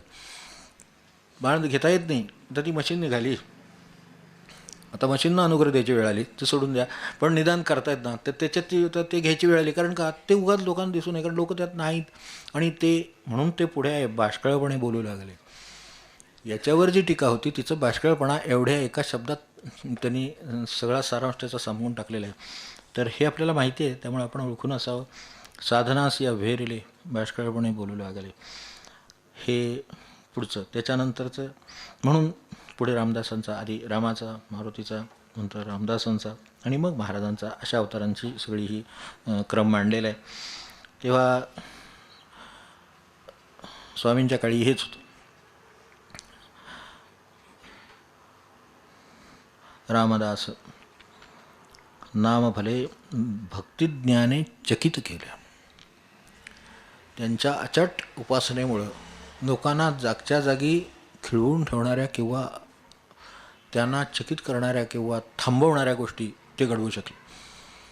म्हणजे त्या काय ह्याचे दगडातली बेडकी दाखवली त्यातला प्रकार आहे हा. तसं असंख्य लोकांना असंख्य गोष्टी दाखवलेल्या आहेत. त्या दाखवण्याचे भाग पडलं दाखवणं, कारण त्यांना सरळ सांगितलेलं पटत नव्हतं. मग इथे काहीतरी अतर्क शक्ती असते ह्याचा तो प्रत्यय दिला. त्यामुळं निदान त्यामुळं का होईना कितीतरी लोक याला लागले मार्गाला. समर्थ पंचायतन जे सगळं आहे, प्रत्येक पंचायतनाच्या ठिकाणी त्या काळी ह्याचं राज्य होतं. सगळीच राज्य ही मुसलमानी राज्य होती त्यावेळेला. त्या अंमलाखाली हे सगळे हे भाग आपले त्या अंमलाखाली होते. त्यावेळेची कल्पना करणंसुद्धा अवघड आहे. पण त्यांनासुद्धा त्यांच्याकडे यावं लागलं, त्यांना इनाम द्यावी लागली, कारण स्वतःचे अनुभवच असे एक एक दिले गेले की त्यामुळं हे शक्य झालं. भक्तिज्ञाने चकित केले. लक्षात ठेवण्यासारखं हे आहे की उत्तम क्वचित लाभते, मिळवाया कष्टावे लागते. जर उत्तम तुम्हाला काही मिळवायचं असेल तर कष्टाशिवाय काही पर्याय नाही. ते मुळात उत्तम कोणत्या अर्थाने म्हणतायत हे लक्षात ठेवा की उत्तम म्हणजे लौकिकात उत्तम आहेच आहे. आपण चांगल्यात चांगली वस्तू मिळावी म्हणून जर 4 दुकानं हिंडत असू तर तेवढे तरी कष्ट घ्यावे लागतात ना. भगवंतासारखं उत्तम काही मिळवायचं असेल, पुरुषोत्तम योग आता आपला चालू आहे, तर त्याच्यात ते मिळवायचं असेल तर मग क्वचित लाभतं. हे जे म्हणलं आहे ते खरं आहे. उत्तम क्वचित लाभते, मिळवावया कष्टावे लागते, आणि तनु मन धन वेचावे लागते. तर त्यातल्या व्यायात सारांशासाठी फक्त आहे तनु मन धन वेचावे लागते. त्याच्याशिवाय मला हे मिळालं असं नाही होत. हे काहीतरी करावंच लागतं यातलं. नंतर त्यांनी महाराजांच्या काळामध्ये आल्यानंतर महाराजांच्या पद्धती सांगितल्या, त्यातल्या लक्षात ठेवणाऱ्या आहेत. अडला भुलला बोधावा, हे महाराजांनी काम आयुष्यभर केलेलं आहे. पुढे तात्यासाहेबांनी केलेलं आहे, सगळ्यांनी हे केलेलं आहे. तर त्याच्यात त्यांचं वैशिष्ट्य काय राहील तर त्यातल्या त्यात जाणवणारं वैशिष्ट्य म्हणजे अडला बोलला बोधावा, युक्ती प्रयुक्ती. कुठल्या तरी युक्तीनं प्रयुक्तीनं का होईना पण त्याला बोध घडवून आणावा, त्याला त्याचे ज्ञान द्यावं, यासाठी त्यांनी युक्ती प्रयुक्ती योजलेल्या आहेत. तर हे सत्पुरुषांच्या ठिकाणी आपल्याला नेहमी आढळेल. मागे मी आपल्याला नाशिकच्या गोपी महाराजांची तिथली गोष्ट सांगितली होती पाठकांची. तर ते नाना पाठक त्यांचे शिष्य, तर ते त्यांच्या आठवणीमध्ये आहे आपल्याला, आपण वाचलं असेल. त्या मुलाचं लग्न ठरलं ना, आमंत्रण द्यायची होती, आपल्या लक्षात असेल बघा. तर त्यावेळेला आमंत्रणासाठी या सर्व शिष्यांनी सांगितलं आम्ही आमंत्रण देतो, आमच्याकडे द्या, आम्ही सगळे देतो. ते म्हणले ठीक आहे जरा सॉर्टिंग करूया, तुम्हाला हे जवळचे, तुम्हाला ओळखीचे, तुम्हाला ओळखीचे, सगळ्यांना करून ज्यांच्याकडे आमंत्रणाचा गठ्ठा आला त्यातलं पहिलं नाव ज्यांचं त्यांचं पटत नाही, दुसरं नाव ज्यांचं त्यांचं जमत नाही, क्रमाने सगळे गठ्ठे पत्रिका त्यांच्याकडे. त्यांच्याकडे बघितलं ते त्यांच्याचकडे बघत होते, यांची काय प्रतिक्रिया ती. तर हे काय अडला भुलला बोधावा, हे जे काय ना अडला भुलला आहे तो, त्याला असं वाटतं याचं आपलं अरे कसलं पटत नाही, कसलं काय जगामध्ये काय शिल्लक राहिलं. तेव्हा शाळा आल्या गेल्या, हे गेले काय सगळे झाले त्याच्यात. आता ह्याच्यात एवढ्याशा गोष्टीचं काहीतरी त्याचं काहीतरी झालं, पटत नसलं पटलं. आपल्याला आमंत्रण कोणाचं द्यायचं आहे, त्यांच्या अडचणाचं त्यांना आमंत्रण द्यायचं. आपल्याला अडचण काय आहे, पण मी दारात जाणार, ठीक राहा बाबा. मग त्यातून अडला भुलला बोधावा. ते आता आमंत्रण दुसऱ्याकडे देऊन टाकलं, ठीक आहे तुला द्यायचे नसले तर दुसऱ्याला देतो. आमंत्रण जाईल, आमंत्रण काय यांच्यामुळे नाही दिल्यामुळे राहणार आहे का, ते जाणारच. पण अडला भुलला दुसरा जो आहे तो ह्या मताला किंवा त्यांच्या त्या ह्याला संघर्षाला भुललेला आहे. त्यामुळे त्याला त्या पत्रिका बरोबर तेवढ्या काढून दिल्या. तर हे जे आहे तसंच आहे. ते महाराजांच्या केलेल्या किती गोष्टी आपल्याला चरित्रामध्ये अशा आहेत. ज्याचा जैसा अधिकार तैसे साधन लहान थोर, अगदी जरूर लक्षात ठेवायचं. ज्याचा जैसा अधिकार, उगाच कोणाला तरी काहीतरी सांगितलेलं नाही आहे, कोणाला पाणी भरायला सांगितलं, कोणाला खड्डा खाण्याला सांगितलं, काय करायला सांगितलं असेल सांगता येत नाही. पण ते प्रत्येकात त्याचा कसा उद्धार होईल एवढं बघितलेलं आहे. त्याच्याकडे ती आता बुद्धीचा भाग आहे. समजा शक्तीनं बुद्धीनं त्याला ते कोणाला शक्तीनं शक्य असेल, बुद्धीनं शक्य असेल, युक्तीनं शक्य असेल, त्याची कशी शक्यता आहे की तो पुढे जाईल ते बघून त्याला साधन दिलं. साधनं ती या अर्थाने लहान थोर कधी नाही, तो लहान थोर आहे. त्यामुळे साधनं लहान थोर आहेत असं आपल्याला वाटतं. प्रत्यक्षात याच्यावर काय अवलंबून नाही. गुरुदेवांच्याकडे तो गड्ड्याचा उल्लेख आहे बघा, पाणी भरणारा. त्यानं फक्त पाणी जो आहे, अगदी बरोबर आहे, पाणी वाहण्याचं काम. पण एका वाक्यात त्याला काय साधले, हे नुसतं पाणी भरण्यावर साधलं. असं पाणी भरणं म्हणजे काय असं काही फार मोठं काम नाही. बाकीच्या माणसांना आम्ही इतके तास नेम करतो, आम्ही इतके तास नेम. हो बरोबर आहे, तू नुसतं पाणी भरतो. पखालीने आणायचं, ह्यानी त्या गाड्यावरून त्यात त्या अडकवलेल्या ह्यानी भांड्याने ओतायचं, न्यायचं. पाण्याची टंचाई, त्यामुळे बाहेरून आणावं लागायचं. तेव्हा त्यांना विचारलं होतं, तुम्ही काही गुरुदेवांच्याकडे जात नाही, आम्ही तिथे बसून साधना करतो, हे करतो ते करतो. थोडंसं म्हणले चांगलं. मग तुम्ही हे काही करत नाही तर तुमचे देव कोण? ते म्हणले गुरुदेव. बाकी मला काय माहीत नाही. हे ज्यांना नेम करून कळलं नसेल, नाम घेऊन कळलं नसेल, त्याला पाणी वाहून कळले. साधन लहान थोर ज्याच्या त्याच्या प्रकृतीनुसार ज्याला ज्याला कसं लागेल तसं. आणि ही सुद्धा श्रवणाची आवडी. पूर्व पुण्य असेल सूत्र तरी आवडी श्रवणाची. श्रवणाची सुद्धा आवड निर्माण व्हायला किंवा मनापासून बुवा श्रवण करूया असं वाटायला सुद्धा केवढी तरी पुण्य लागते. श्रवणानंतर काय होतं मिळतं तो विषय वेगळाच. ते त्याला मिळणारच आहे, ते पुढे घेऊन जाणारच आहे. त्याला जिथे आहे तिथे मनुष्य पुढे गेलाच पाहिजे. महाराज म्हणले ना, माझा मनुष्य आहे त्या पायरीवर एक पायरीवर काय किती खाली येण्याच्यापेक्षा आहे त्या पायरीवर राहणं एवढंच आता खाली राहिलं. त्याच्यापेक्षा खाली न जाणं एवढंच राहिलं. पण त्यांची अपेक्षा वास्तविक सगळ्या पायऱ्या चढून जावं अशी आहे. आणि तशी क्षमता कोणाकडे नाही असं नाही आहे. फक्त तो तेवढं ओतायला तयार नाही. जीव सगळं तनुमन धन वेचावे जे म्हटलं ना, आणि म्हणतो आपण अभंग वगैरे, मने सहित वाचा काया. प्रेमसूत्र जो तो सगळीकडे यायला तयार आहे, पण मने सहित वाचा आणि काया हे सगळं ओतलंय का आपलं म्हणण्यापुरतं आहे? तसं नाही. मने सहित वाचा काया अवघे दिले पंढरीराया, तेव्हा हे शक्य आहे. मग तुम्ही न्याल तिथे तो जायला तयार आहे. तुमच्याबरोबर आहेच, पण तुम्ही न्याल तिथे जायला तयार आहे. ज्याचा जैसा अधिकार तैसे साधन लहान थोर. तसं पुढे तुझी या कृपा प्रकाश. त्यांना स्वतःला महाराजांच्याबद्दल काय वाटत होतं त्याचा तो सारांश आहे. तुझी या कृपा प्रसादे. प्रकाश, प्रसादेपेक्षा सुद्धा प्रकाश शब्द अधिक बरोबर आहे आणि तोच आहे. तुझी या कृपा प्रकाशे वस्तुजात तितुकी दिसे. काय टाकायचं आणि काय घ्यायचं आहे हे कळायला सुद्धा वस्तूवर प्रकाश पडायला लागतो. काय घ्यायचं, काय टाकायचं, हे कुठलं सोडून द्यायचं आणि कुठलं ठेवून घ्यायचं आहे आणि कुठलं जपून ठेवायचं आहे हे कळायला सुद्धा मातीतल्या वस्तू असतील तरी 4 वस्तूवर प्रकाश पडला असेल तर त्यातली कुठली माती नुसतीच आहे, ढेकुळच आहे, टाकून द्यावं आणि ह्यात काहीतरी तथ्य आहे हे घ्यावं, तर हे कळायला सुद्धा त्याच्यावर जो प्रकाश लागतो तो कृपा प्रकाश म्हटलं जातं. तुझी या कृपा प्रकाशे वस्तुजात तितुकी दिसे. आणि त्यामुळे स्पष्टपणे उमजतं असे नित्य अनित्य. स्पष्टपणे उमजतं माणसाला की नित्य अनित्य काय आहे.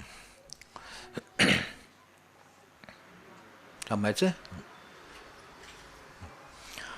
स्पष्टपणे उमजत असे नित्य अनित्य.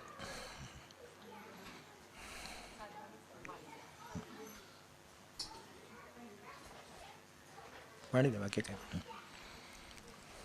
पाणी द्या थोडं पहिलं.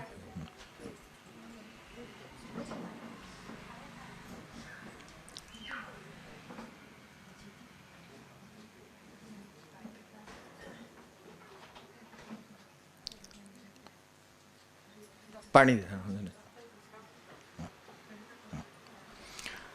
आणि थोडी हे खडी साखर द्या किंवा साधी साखर द्या.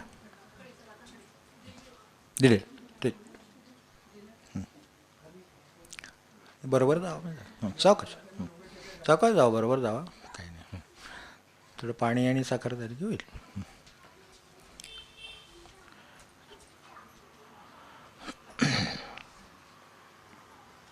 तुझी या कृपा प्रकाशे वस्तुजात तितुकी दिसे. स्पष्टपणे उमजत असे नित्य अनित्य. तर त्यातलं आपल्याला कळावं आणि वेळेतच कळावं. डोळस क्रिया चालती.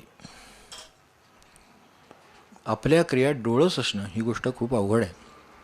ज्यावेळेला ती नसते त्यावेळेला कळतं आणि नसते त्यावेळेला परिणामाने कळतं. जर क्रिया डोळस नसेल, पायाखाली काय आहे जर दिसलं नसलं तरच माणसाला काटा टाकतो. काटा केव्हा लागतो? पायाखाली काय आहे बघत नाही आहे, डोळस क्रिया नाही, त्यामुळं चालण्यामध्ये साधं डोळस नसला तरी पायाला काटा टोचेल. तर हे डोळंच नसल्यामुळं होतं. तसं इथे आता काय आपल्याकडे आता चपला आहेत, मनुष्य घालून चालतो, हे ठीक आहे. पण आता काही सगळीचकडे चपला घालून चालू शकतो मनुष्य असं नाही. आता घरातही घालतो आपण, तेही ठीक आहे, त्याबद्दल मला काय म्हणायचं नाही. पण तरीसुद्धा तिथे कुठेतरी एक मर्यादा आहे. ती चप्पल झाली तरी खाली सांडलेलं पाणी जर आपल्याला दिसलं नाही, कारण आपल्या टाईल्स खूप उच्च दर्जाचे असतात, तर त्यामुळे ते त्यातला फरक कळत नाही, की एकदम आडवं झाल्यानंतर लक्षात येतं. मग आता डोळस क्रिया चालती, म्हणून डोळस क्रियांची गरज आहे. हे जर साध्या बाबतीत होत असेल तर संबंध जीवनातल्या क्रियांच्या डोळस क्रिया कशा कराव्यात हे शिकायचं असेल तर त्यांच्याकडून शिकावं. तर ऐसा ज्ञान सूर्य गुरुवर मुमुक्षु चातका आधार. खरा आधार काय असेल तर हा ऐसा ज्ञान सूर्य गुरुवर. आपल्याकडे शेवटी काही झालं तरी ज्ञानानेच पुढे जायला सांगितलेलं आहे. ज्ञानात मोक्ष हा हे तर आहेच आहे, पण ज्ञानापुढे पुन्हा भक्ती आहे. आणि ज्ञान जर खरोखरच झालं असेल तर भक्ती आपोआपच मनुष्य भक्तीकडे वळतोच. कारण त्याच्या लक्षात येतं की हे आता कळले, पण अंमलात आणायला मला भक्तीशिवाय मार्ग नाही. आणि ज्ञान शेवटाला जातं तेव्हा ज्ञानाच्या मर्यादा कळतात. ज्ञानाच्या मर्यादा कळल्या की मनुष्याला भक्तीशिवाय मार्ग नाही, आणि भक्तीतून तो मुक्त झाल्याशिवाय राहत नाही. तर त्यामुळं ऐसा ज्ञान सूर्य गुरुवर मुमुक्षु चातका आधार. ती त्या जागी आहेतच. ते काही इथे नव्हते का की हे आहेत आत्ता का नाही आहेत दुसरीकडे, असं काही नाही. ते कधीही आहेतच, कुठल्याही रूपाने असू देत. आपल्याला महाराजांच्या रूपाने इथे लावले ठीक, ते कुठल्याही रूपाने आहेत. पण ते आधार कोणाला? मुमुक्षु आणि चातका यांना आधार आहेत. मुमुक्षु नसलं तर काय, फोटो असलं तरी त्याच्या दृष्टीने काय फरक पडत नाही, आणि त्यांना ते प्रत्यक्ष वाटतात. भाऊसाहेब महाराज ज्यावेळेला अंथरुणावर होते त्यावेळेला 89व्या वर्षी ज्यावेळेला अर्धांगवायू झाला आणि ज्यावेळेला जागेवर राहायची परिस्थिती आली, त्यावेळेला काही नाही, समजा एखाद दिवशी काय त्यांना काय शौचाला झालं नाही, काही नाही, महाराजांच्या कानावर तेवढं घाला म्हणली, बाकी काय नको, औषध नाही, पाणी नाही, फक्त आता महाराजांच्या कानावर घाला. म्हणजे तिथे फोटोसमोर सांगायचं. म्हणजे बाबांसारखी अत्यंत ज्ञानाची, तीक्ष्ण ज्ञानाची माणसं, त्यामुळे त्यांना त्यांचा काही त्याच्यावर विश्वास असला. महाराजांना इथे फोटोसमोर सांगून काय होणार आहे. पण भाऊसाहेब म्हणतायत ह्या शब्दासाठी सांगायचं. एक प्रकारे त्यांचे ते गुरु होते, तर त्या अर्थाने त्यांनी सांगितले, म्हणून ते जाऊन सांगून आले. आणि यांनी विचारलं 5 मिनिटांनी, तुम्ही स्वारींच्या ह्या कानावर घातलं का? ते स्वारी म्हणजे महाराजांना म्हणत, तर त्यांच्या कानावर घातलं का? ते म्हणले हो कानावर घातला. ह्यांची ते म्हणले माझी क्रिया मेकॅनिकल होती, मी यांत्रिकपणे त्यांनी सांगितले. भाऊसाहेबांनी असं असं सांगितलेलं आहे, तेवढं सांगितलं आणि आलो. तुम्ही घातलं का कानावर? घातलं. म्हणले आता काय काळजी नाही, म्हणजे ती काळजी इतरांना लागू नये म्हणून. ते म्हणले आता काय काळजी नाही, आणि खरोखर थोड्या वेळाने त्यांना शौचाल झालं. स्वारींच्या कानावर घातलं आहे ना, मग झालं. म्हणजे त्यांचं दर्शन तेवढं कानावर घालणं प्रत्यक्ष महाराज असताना जे घातलं गेलं असतं आणि त्यांनी जे केलं असतं ते एवढ्यावर होण्यासारखं आहे. तसं फक्त आपली ती श्रद्धा, ते जे लागतं ते तसं असं हवं म्हणजे हे होईल. मुमुक्षु चातका आधार. आता ते मुमुक्षु आहेत त्यामुळे त्यांच्या दृष्टीने त्यांना तो आधार आहे. निजसखा हा निर्धार, फार चांगला शब्द वापरला. निजसखा हा निर्धार. या जगात सखा या अर्थाने कोणी नाही. अर्जुनाला फक्त कृष्ण एवढाच का? त्याला बाकी जगात त्याचे काही भाऊ नाही आहेत का? काही कमी आहेत काही एकापेक्षा एक आहेत, शक्ती नाहीत, हे नाहीत, सगळ्या नाहीत, पण ज्याचा सखा तोच. तर त्या अर्थाने निजसखा हाच निर्धार. इतर सर्व जे काय आहे ते नाही आहे का, ते सगळे आता बाजूला. एवढा धर्मराज आहे, तो शेवटपर्यंत टेकला. आपल्याला स्वर्गारोहणाची वृत्तात सांगतात त्याच्यामध्ये आहे की पुढे जाताना शेवटी हे सगळे पडले, पण शेवटी तो टिकून राहिला, कारण शेवटपर्यंत त्याने त्याचा स्वधर्म सोडला नाही. तर या अर्थाने तर ते नाही आहेत का? निजसखा हाचे निर्धार. इतर सर्व आहेत पण माईक. मनाप्रमाण वागला तर ठीक, नाही तर तुम्ही आमचे जमणार नाही. मनाप्रमाण नाही वागला तर नाही जमणार. मनाप्रमाण वागला तर तुमच्यासारखं कोण नाही, सगळे जवळचे. हे जे आहे हे माईक आहे. त्यामुळे या अर्थाने सर्व माईक. आणि खरं काय असेल तर निजसखा हा निर्धार, तो सुद्धा निर्धार आपला आहे. तो निजसखा आहेच. आपल्याकडे साईबाबांच्या चरित्रात म्हणले ना, किंवा ते पूर्वी एक चरित्र होतं त्यांचं, त्यात म्हणलंच आहे, पण त्याच्यापूर्वी एक चरित्र होऊन गेलं. म्हणजे आता काय सध्या मला माहीत नाही, 40-50 वर्षापूर्वी तरी ते होतं, निर्वाणीचा सखा म्हणून. तर त्या निर्वाणीच्या सखा मामांचं हे आहे त्याच्यामध्ये, तर ते उदाहरण आहे. तर ते निजसखा, तर ते निर्वाणीचा सखा म्हणजे शेवटी खऱ्या अर्थाने माझं मैत्र, म्हणजे माझे मित्र कोण, खऱ्या अर्थाने हितकर्ता कोण ते शोधावं लागतं. खऱ्या अर्थाने हितकर्ता. व्यवहारासाठी तो आला असेल जवळ, व्यवहारासाठी जाईल. व्यवहार झाला नाही झाला तो येईल, तो जाईल, हे सगळं होईल. हे सर्व माईक, इतर सर्व माईक. पण मुमुक्षु चातका आधार निजसखा, हाच निर्धार. ऐसा ज्ञानसूर्य गुरुवरा. गुरुवरा कोण तर असा. नंतर तुझे भक्तीने भुलले, भक्ती भुलले, म्हणजे हे पांडुरंगाचं जे वचन आहे ते म्हटलेलं आहे.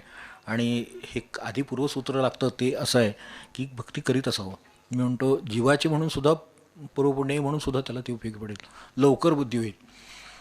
बुद्धीला सुद्धा कधी बुद्धी होणार माणसाला, भक्तीची बुद्धी कधी होणार, जिज्ञासा कधी निर्माण होणार, याला सुद्धा काहीतरी आपल्याला एक आयुष्य दिलेलं आहे. काय 60, 70, 80, 90, 100 काय वर्ष असेल ते, त्यात बुद्धी कधी होणार, ती 15 वर्ष होणार का 25व्या का 50व्या का 70व्या, कधी बुद्धी होणार. तर त्यासाठी हे सगळं केलेलं उपयोगी पडत असतं. तर जे लिंगोपंतांनी वाऱ्या केल्या त्याचं फळ म्हणून हे भगवंतांनी सांगितलं किंवा पांडुरंगाचा साक्षात्कार त्यासाठी झाला.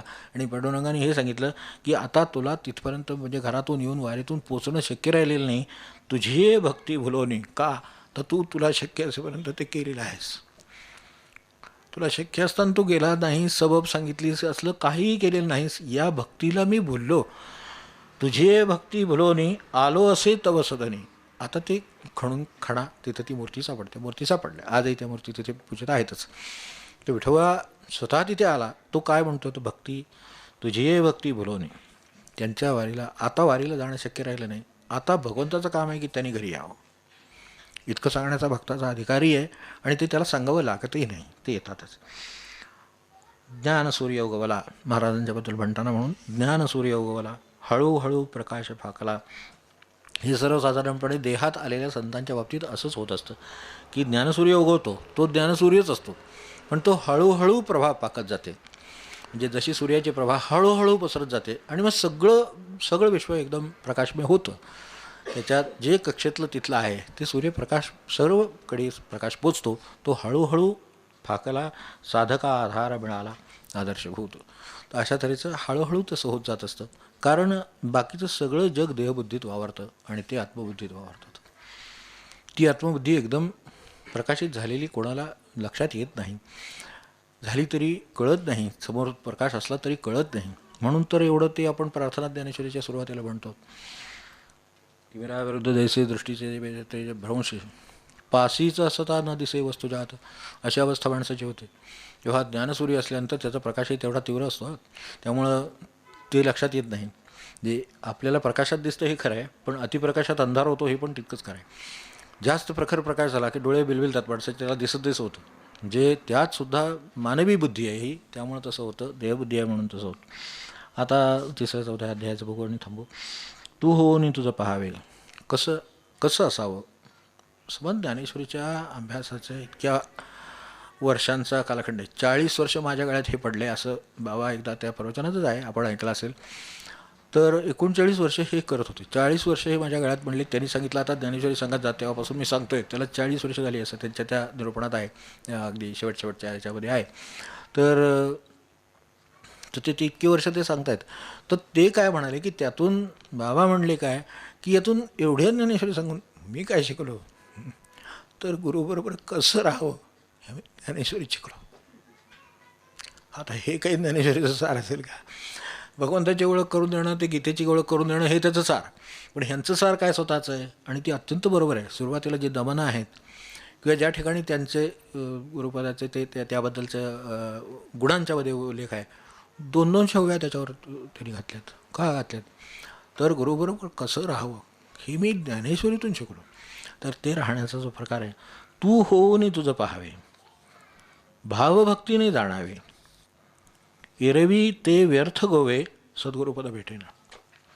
समोर असं तरी उपयोग होणार नाही, पण जर हे जाणलं तर होईल. भावभक्तीने जाणावे, तू होऊन तुझं पाहावे, एरवी मग हे आहे भावभक्तीने जाणावे. कारण काय, प्रत्येकाला ज्ञानाचं हे असेलच असं नाही, पण समजा ज्ञानाचं नसलं तर भावाचं आहे ना. प्रत्येकाला भाव तर आहे, कुठल्याही प्रकारे कौटुंबिक असेल काय असेल तर त्याचा भाव आहेच काहीतरी. तर तीच शक्ती आहे, फक्त भगवंताकडे वळवली. तू होऊन तुझं पाहावे, भावभक्तीने जाणावे, एरवी ते व्यर्थ गोवे. बाकी सगळे गोवे कोणते व्यर्थ आहेत, सद्गुरुपद भेटेना. कलियुगा मादारी, ही पण त्यावेळेची स्थिती आहे, ती आजही आहे, ती पुढेही राहील. वेदांत भरला घरोघरी, सगळीकडे बोलका परमार्थ आहे महाराज म्हणायचे. किती साधा शब्द वापरला, मला एकदम चमकायला जाते वाचताना. आपला परमार्थ बोलकाय म्हणले, एक वाक्य आहे वचनामध्ये, बोधवचनामध्ये आहे. ते म्हणले बोलका परमार्थ आहे. तुम्ही परमार्थातली शंका कोणालाही कधीही त्याच्याबद्दल काही विचार, त्याला माहीत असतंच, तो सांगतो दणादण. निरूपण म्हणजे काय आहे त्यांच्या दृष्टीने किरकोळ, ते सगळे सांगतात असं वागलं पाहिजे, तसं केलं पाहिजे, हे आहे, ह्याच्यात जगात काय अर्थ नाही. त्यांना चहाला उशीर झालेला चालत नाही, आणि कशाला सांगायचं, पण ते सांगतात. ते सगळीकडे म्हणले ह्या बोलका परमार्थ झाला आहे आपला, जगण्याचा विषय आहे तो खरं म्हणजे. तर आचार पाहता अणुभरी शुद्ध नाही, हा हेच आहे वेदांत भराला घरोघरी, आचार पाहता अणुभरी नाही, तिथे काही नाही आहे. तर त्या अर्थाने हे असं आहे, हे एक सार म्हणून लक्षात ठेवा. ओम तत्सत हे खरं आहे, पण अनुभवा आले पाहिजे. यातलं असत काय आहे, हे असार कसं आहे, याचा अनुभव आला पाहिजे. वास्तविक माणसाला म्हणजे महाराज तर म्हणले की जर आपल्या अनुभवानं जर मनुष्यानं शिकायचं ठरवलं तरी तो परमार्थाला लागेल. फक्त आपला अनुभव, आपली माणसं, आपले नातेवाईक, जे कोणी आपलं आपलं आपलं काय असेल ते सगळ्याचा अनुभव फक्त एकत्र करायचा आणि तोलायचा की सार तिथेच कळेल माणसाला काय ते. त्याला वेगळ्या गुरुची सुद्धा गरज नाही. त्यांना आपली माणसं म्हणून बघावं आणि मनाविरुद्ध वागून बघावं, मुद्दाम नव्हे, जसं काही करू नये, पण तरीसुद्धा ते वेळच येतेच की तशी. मग त्यात ओळखावं की काय आहे ते. मग त्यामुळं तेवढ्यातच कळतं खरं सांगायचं तर. ओम तत्सत हे नाही, इदम नाही. म्हणून तत्त्वज्ञानात तत्वाचं ज्ञान आहे, तेपणाचं ज्ञान आहे, ते तत्त्वज्ञान आहे. तर त्या अर्थाने हे तत्सत, हे सत, हे सत नाही, हे सत नाही. खोटं नाणं कोण सांभाळणार मला सांगा. आता आहे खिशात, ते आता ठेवलं पाहिजे म्हणून ठेवलं पाहिजे, तसा प्रपंच असत आहे. पण भगवंताची माया आहे आणि मला त्यातून गेलं पाहिजे, माझी कर्तव्य पुरी करायची आहेत म्हणून गेलं पाहिजे, म्हणून ठेवायचं आहे. तर त्या अर्थाने, अशा अर्थाने तो फक्त ठेवला आहे. संतांच्या बाजूला जो मांडलेला प्रपंच असतो ना, तो त्यांनी नुसतं ठेवलेला असतो, ते त्यात कधीच नसतं. तुमचं काही हो जगामध्ये, त्याच्यात ते चो नाही तर आणि काय हो, त्यांच्या दृष्टीने त्यात काही फरक पडत नाही, कारण तर त्यांनी फक्त बाळगला आहे प्रपंच. तर तशा तऱ्हेचा ओम तत्सत हे अनुभवा आले पाहिजे, हे लक्षात ठेवा. बोलती सकल मंत्र मुखे, परी अर्थाते कोणी न देखे, हाच मंत्र आहे. ओम तत्सत हाच मंत्र आहे.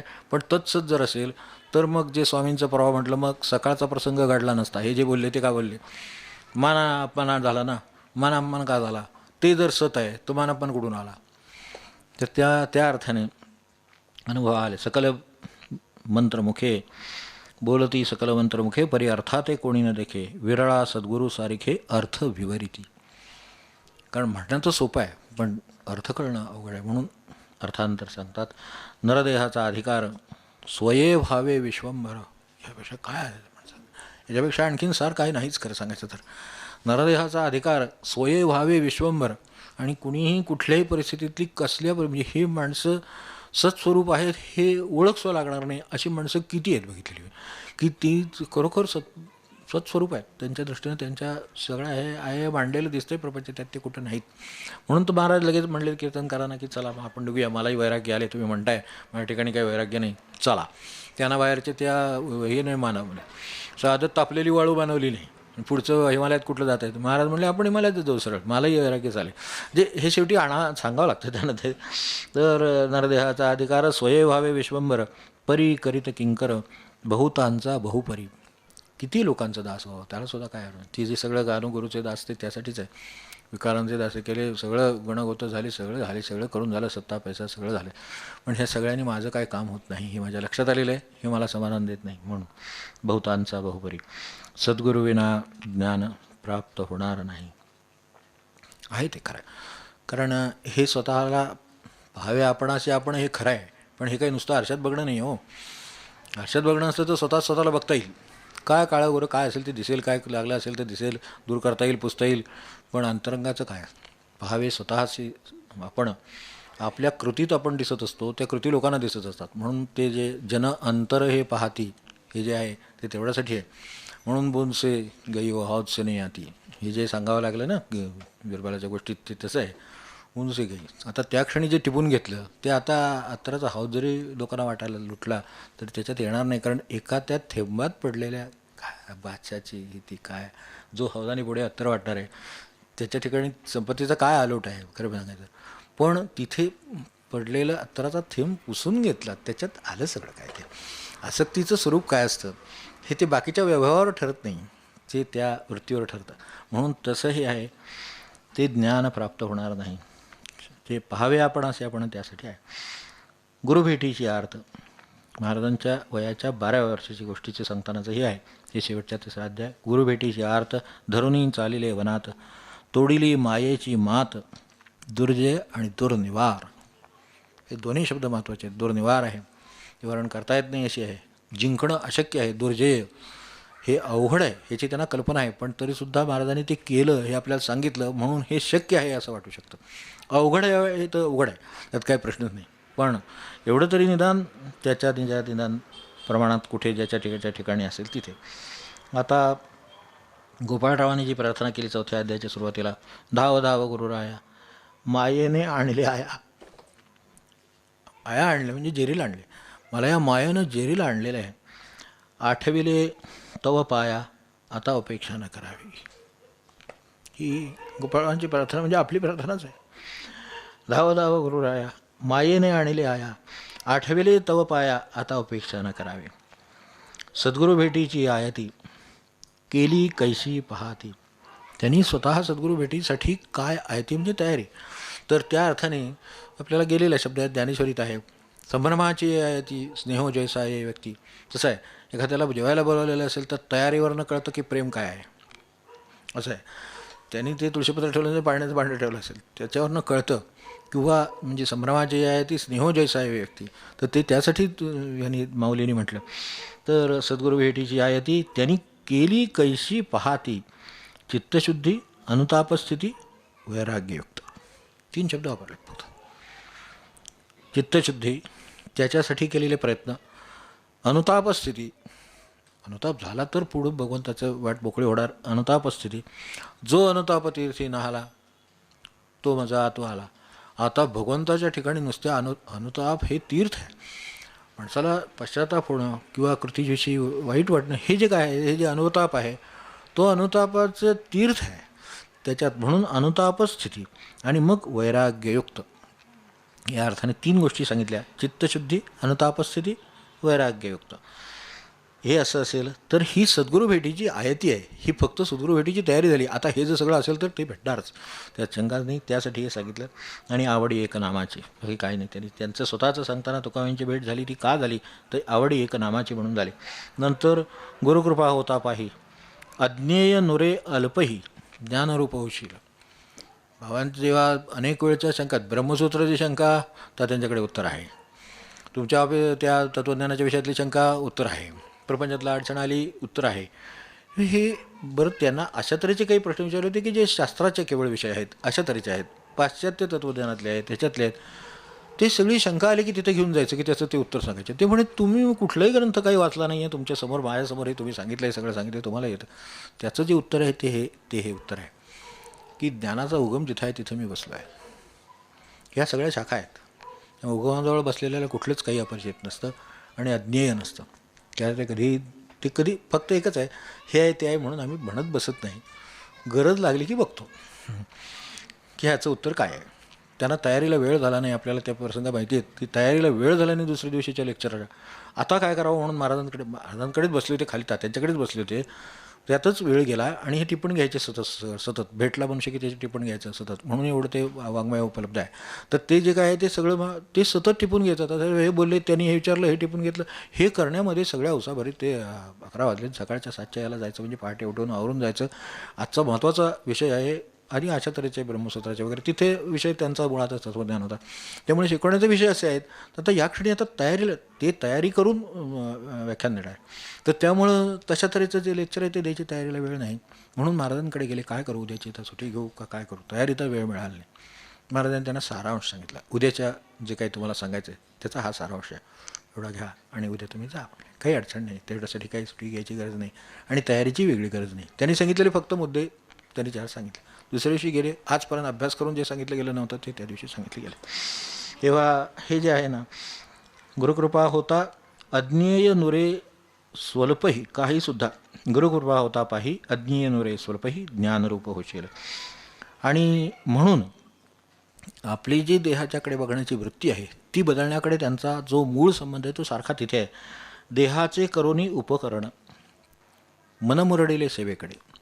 देहाचं उपकरण करून त्याबद्दल तर ज्ञानेश्वर महाराजांचंच ऐकावं. म्हणजे खरं सांगायचं तर तिथे जाऊन अवश्य ऐकावं की त्यात त्यांनी त्याच्या सेवेचं सांगितलेलं आहे. त्यात देहाचे करोनी उपकरण, एखादं आपली उपकरणं इतकी पडलेली, याच्यात स्वयंपाकघरात उपकरणं असतात, तुम्ही चमचा वापरा, काय पळी वापरा, काय वापरा, ती त्या ह्याच्यात घाला, आमटीत घाला, गरममध्ये घाला, गारमध्ये घाला, ती तिचं काम करणार, बाकी तिला काय माहीत नाही.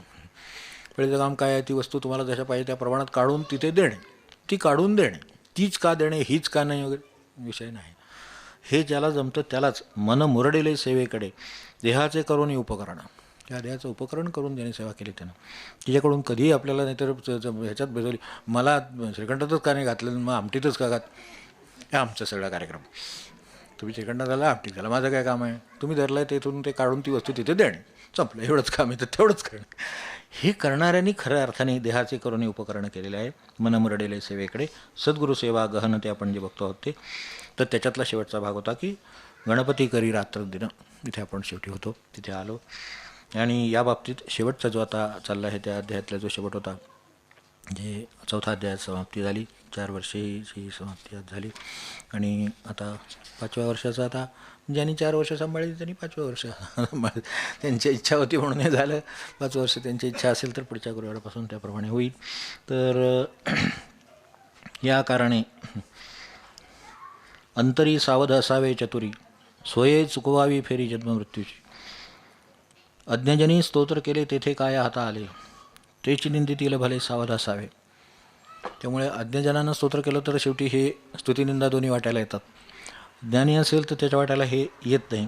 तर हे सुद्धा त्यांनी जे 13 काय श्लोक लिहिले ते ब्रह्मानंदानं दाखवले. त्यांनी म्हटलं हे बरोबर आहे म्हणून बरोबर आहे. मला असं वाटलं, महाराजांचं चरित्र ह्या 13 श्लोकात असं येतं, तेच हे 13 अध्यायात आता आलं, त्यातलंच आपण हा 4था अध्याय बघितला. तर अज्ञानी स्तोत्र केलं तर काय होतं ते सांगितलेलं आहे. अज्ञानी स्तोत्र केले तेथे काय हात आले, त्याची निंदितील भले सावध असावे. आता शेवटच्या 2 ओव्या त्यातल्या की समाप्त. असो गणपती अति दक्ष, गुरुपदी सदा लक्ष. तिथे लावलेलं आहे. आणि अतिदक्ष म्हणजे शिष्यसुद्धा अतिदक्ष आहे. गुरु तर दक्ष असणारच असणार, पण गणपती अतिदक्ष म्हणजे ज्या क्षणी महाराज शिष्याच्या भूमिकेत आहेत त्यावेळेला गणपती अतिदक्ष, गुरुपदी सदा लक्ष. गुरु कृपे वाचून पक्ष तुझा नाही, दुसरा विचार नाहीच, तोच विचार फक्त. तर या अर्थाने गुरु कृपे वाचून पक्ष दुसरा नाही, तर त्या अर्थाने तुझा पक्ष नाही. इथं काम होते का बघूया, जमलं तर इथं, नाही जमलं तर ते काम होत नाही मग तिथं, ते काम होत नाही म्हणून तिथं.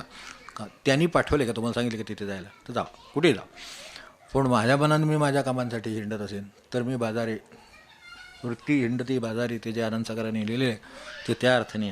मग तशा ह्यानं काही होत नाही. गुरुकृपे वाचून पक्ष तुझा नाही. इति श्री सद्गुरू लीला श्रवणी स्वानंद सोहळा, पुरविती रामदासी यांचा लळा, कृपा कटाक्षे.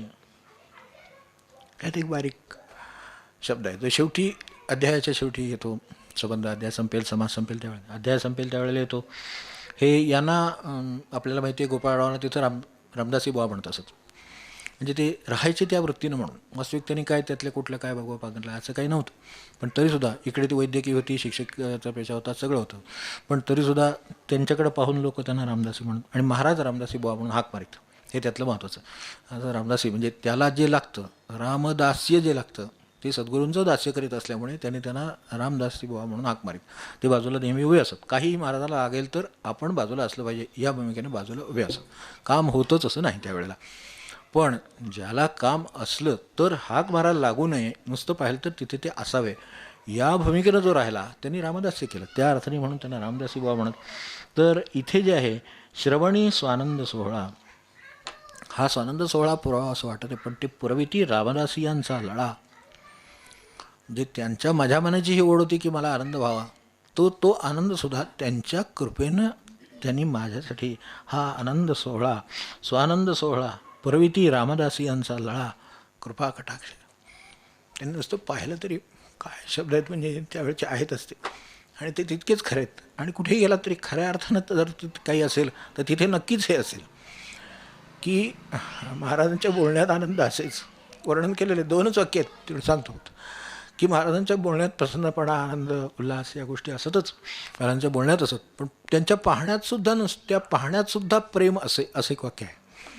हे ज्यांनी प्रत्यक्ष ते पाहिलं त्यांचा अनुभव आहे तो. तर त्यांच्या पाहण्यातसुद्धा नुसत्या प्रेम असेल. पुरविती रामदासी यांचा लळा, कृपा कटाक्ष, ते त्यासाठी सांगितलं. की त्यांच्या पाहण्यात सुद्धा प्रेम असेल, त्यांनी पाहिलं तरी नुसतं बरं वाटेल. तर रामदास यांचा कृपा कटाक्षे इति श्री सद्गुरु लीलामृते चतुर्ध्यायांतर्गतः चतुर्थः समासः श्री सद्गुरुचरणार्पणमस्तु. शुभम भवतु. अनंतकोटी ब्रह्मांड नायक राजाधिराज सच्चिदानंद सद्गुरु श्री ब्रह्म चैतन्य महाराज की जय. सद्गुरु ब्रह्मानंद महाराज की, श्री तात्यासाहेब केतकर महाराज की जय. श्री माणिक प्रभू महाराज की जय. जय रघुवीर समर्थ. आणि 199 आज ही या टप्प्यावर का होईना आपण 4थ्या अध्यायाची आणि 4 वर्षाच्या तिरुपणांचे संगतीचा टप्पा आहे म्हणून. आणि दुसरा एक भाग त्याच्यात आहे जो आता मध्ये 4 वर्षामध्ये एवढी स्थित्यंतरं आपण जे नियमितपणे जे येत असतील त्यांना तर नक्की माहिती असतील की यामध्ये एवढी स्थित्यंतरमधल्या काळात घडलेली आहेत की ज्यांची वास्तू म्हणजे आम्हाला राहायला महाराजांनी दिली, ज्यांनी दिली लौकिकदृष्ट्या त्यांनी दिली, ते इथं होते त्यावेळेला हे सुरू झालेले. एका क्षणात ठरलं, महाराजांनी सांगितले ते करायचं आहे, त्या अशा भूमिकेनं ठरलं. त्यानंतर त्याच्यामध्ये आपल्याला माहिती आहे की राहुल असतानाही ते तसंच होतं, हे सुरूच राहिलं. हे कुठल्या कारणासाठी बंद पडलं नाही. इथे मालक होते तरी सुरू राहिलं, इथे बिराडकर होते तरी सुरू राहिलं, आणि आता मालकीचं हस्तांतरण झालं तरीसुद्धा ते सुरूच राहिलं. यापेक्षा आणखीन कृपा काय कसायची. तर त्यामुळं आपल्या वास्तूमध्ये हे सगळं घडतं आहे. ही मंडळी जी येत आहेत त्यांना त्या सात्विकतेचा सगळ्याचा आनंद मिळतो आहे. तर यापोटी त्याचे काहीतरी निदान एक चहापान करावं अशी त्यांची इच्छा बरेच दिवस होती, ती आता आहे. तर त्याच्यासाठी आपण त्यांनी व्यवस्था केलेली आहे. इथे खाली आतल्या बाजूलाही केलेली आहे, बाहेर अंगणातही केलेली आहे. तर तेवढा आपण त्यांना आनंद द्यावा ते सगळं स्वीकारून अशी आपल्याला त्यांच्या वतीनं विनंती करतो. चालेल ना साहेब? ठीक. हे ज्यावेळेला हस्तांतरण झालं त्यावेळेला मी त्यांना त्यावेळेला विचारलं होतं की ही सेवा त्यांच्या काळात सुरू झाली, त्यांच्याकडेच होतं वास्तू, आम्ही येऊन जात होतो, ते येत होते, आधी दळवे होते, हे सगळं होतं, पण आता काही तुमच्यावरही बंधन नाही, कारण तुम्ही वास्तू विकत घेताय आणि त्यामुळे आता तुमचं जे काही सेटअप असेल किंवा जे काही करायचं असेल त्यानुसार तुम्ही करू शकता. मी महाराजांच्या सांगेन की तुम्ही दिले या वास्तूत करायला सांगितलं ते केलं. आणि आता मी आपला निरोप घेतो म्हणून एक शेवटचं हे घेईन, फक्त सत्र असेल तर तेवढं त्यांच्या परवानगीनं तेवढं घेईन. तर त्यावेळेला त्यांनी ते सांगितलं होतं की हे काही हे सगळं स्वीकारून ते चालणार, हे बदलू दे. घर आम्ही इथे आलो त्या घरात आलो याचा अर्थ याच्यात काही फरक नाही पडणार. ते महाराजांच्या इच्छेनं चाललं आहे तसंच चालू दे, हे आता त्यांच्या इच्छेनं चालेल तसंच चालेल पुढे. तर हे म्हणणं एकदा वास्तू विकत घेतल्यानंतर स्वतःच्या कल्पना असतात ना काहीतरी, पण त्याच्यात महाराजांची कल्पना त्यांनी त्याच्यात अंतरू दिली नाही. याबद्दल मी काही वेगळ्या आभार मानत नाही, महाराजांची कृपा त्यांच्यावर राहावं एवढंच. 199 सद्गुरु लीलामृत ग्रंथा जय आद्य चरित्रा हो. जय जय आद्य चरित्रा हो. चरितवर्णिषी बोधगडविषी ओवी रूपे बोधगडविषी दीन साधका हो. सद्गुरु लीलामृत ग्रंथा जय आद्य चरित्रा हो. जय जय आद्य चरित्रा हो. चरितवर्णिषी बोधगडविषी ओवी रूपे बोधगडविषी दीन साधका हो. गोंदवल्याचे सगुण ब्रह्म 13 श्लोकात नमिले 13 श्लोकात. ब्रह्मानंदा आनंदित करी शिष्यवृंदा आनंदित करी पवित्र श्रीचरित. सद्गुरु लीलामृत ग्रंथा जय आद्य चरित्रा हो. जय जय आद्य चरित्रा हो. चरितवर्णिषी बोधगडविषी ओवी रूपे बोधगडविषी दीन साधका हो. गुरु इच्छेने 13 अध्यायी चरित्र विस्तार प्रकटे चरित्र विस्तार. गोपाळांची सद्गुरु सेवा श्रवणी पठणी उद्धरी सेवा ठेवा हा अमर. सद्गुरु लीलामृत ग्रंथा जय आद्य चरित्रा हो. जय जय आद्य चरित्रा हो. चरितवर्णिषी बोधगडविषी ओवी रूपे बोधगडविषी दीन साधका हो. नरदेहाचे सार्थक करण्या दिला सुगम मार्ग, आम्हा दिला सुगम मार्ग. नामे प्रेमे साध्य करावा, दाविशी कैसा साध्य करावा इहलोकी स्वर्ग. सद्गुरु लीलामृत ग्रंथा जय आद्य चरित्रा हो. जय जय आद्य चरित्रा हो. चरितवर्णिषी बोधगडविषी ओवी रूपे बोधगडविषी दीन साधका हो.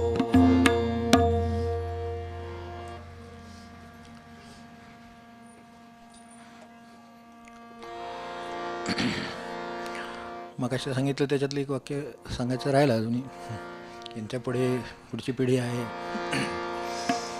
आणि तिने विशेष म्हणजे पुढच्या पिढीने हे सद्गुरूला चालू ठेवायला काही नकार दिला नाही. आणि उलट ओंकार आहे आता आज तो असा योग आलेला आहे नेमका की आज सुट्टी आहे, त्यामुळं पुण्याहून तो इथं हजर आहे. आणखीन स्वतः नामाची उपासना आहे आणि जे काही हे ट्रान्झॅक्शन झालं यामध्ये हे असंच चालू राहू दे, हे शेवटी त्यांनी अनुमोदन द्यावंच लागतं. शेवटी कुटुंबाचा यातला विषय आहे, घराचा विषय आहे. तर आता काय म्हणावं, आता पान 126 महाराज काय म्हणले ते म्हणूया. अखंड संतती संपत्ती तुम्हा असो जय प्राप्ती. अखंड संतती संपत्ती तुम्हा असो जय प्राप्ती. सदा घडो भगवत भक्ती मनी असो होवे रक्ती. सदा घडो भगवत भक्ती मनी असो होवे रक्ती. ऐसे वांछित आहे मन कृपा करील रघुनंदन.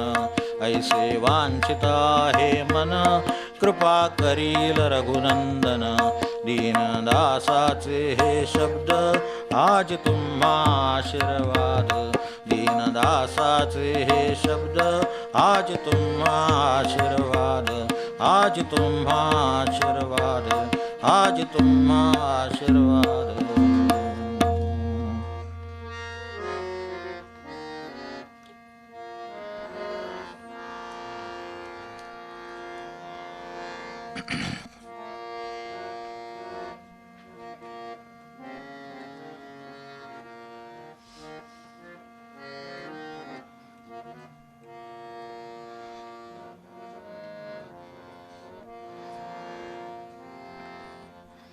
पान 81 पद 97 आणि थांबू.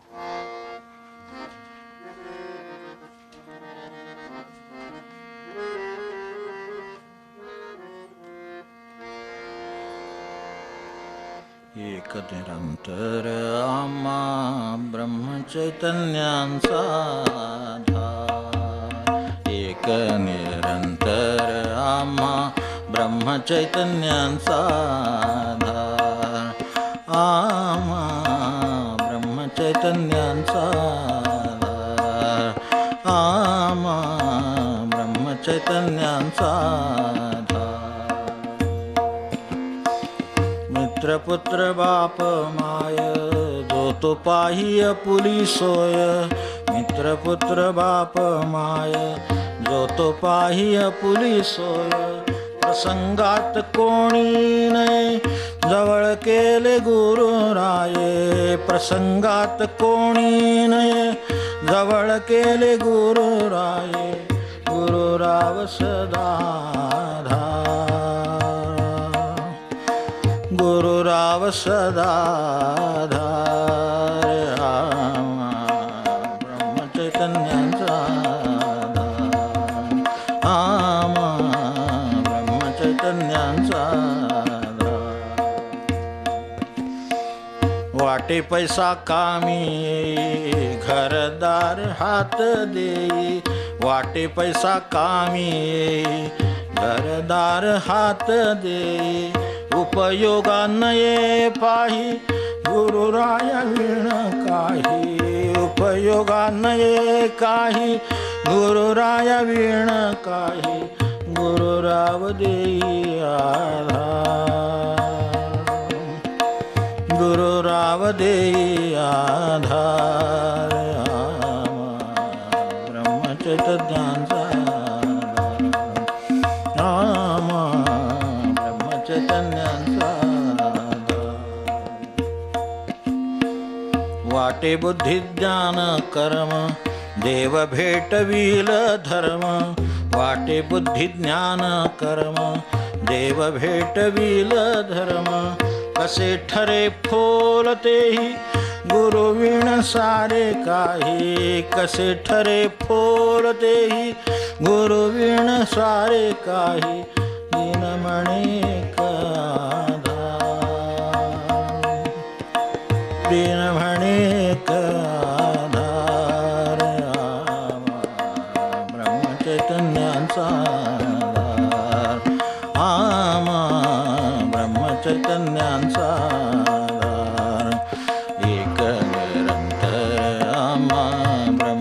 ब्रह्मचैतन्यांचा आमा ब्रह्मचैतन्यांचा आमा ब्रह्मचैतन्यांचा